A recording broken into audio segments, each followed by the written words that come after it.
Okay, I know a few words in Urdu.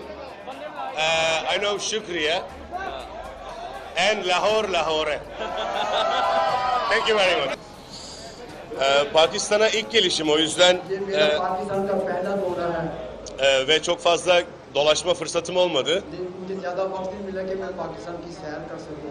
Ama Pakistan'ın doğal güzelliklerinden haberdarım. Özellikle Kuş Dağları'nı çok merak ediyorum.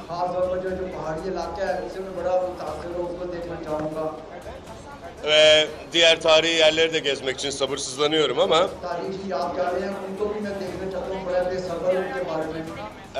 sanırım onları bir sonraki seyahatimi beklemek zorunda.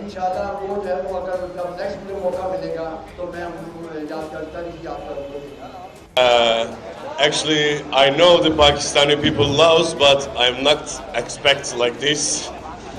Thank you very much for coming. So, we are here because I know the Pakistani people loves, and I want to see myself, and I'm here. And I know it's not last time, just this first time. And we have a new agreement to Chaudhry Textiles.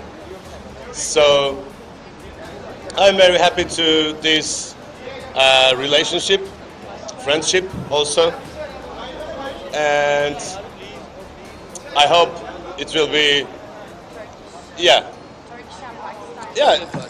I hope this will be, this Turkish and Pakistani brotherhoods will be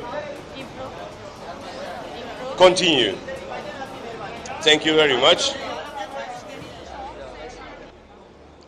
If it's possible, I can speak Turkish. It's much easier for me. And he can translate for me. All right? Hikayesi gerçekten Müslümanlığın özünü ve insanlığın iyiliğini anlatan çok etkileyici bir hikayeydi ve böyle bir hikayenin içinde olmak benim için tabii ki çok çok önemliydi.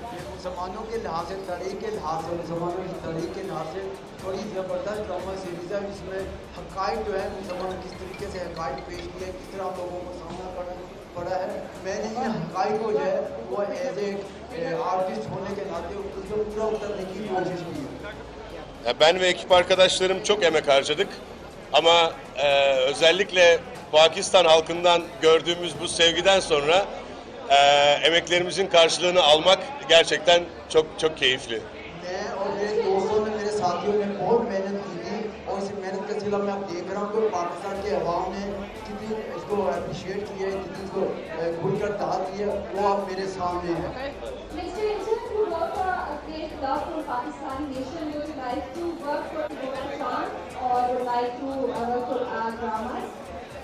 Why not? Why not? If you have a good story, why not?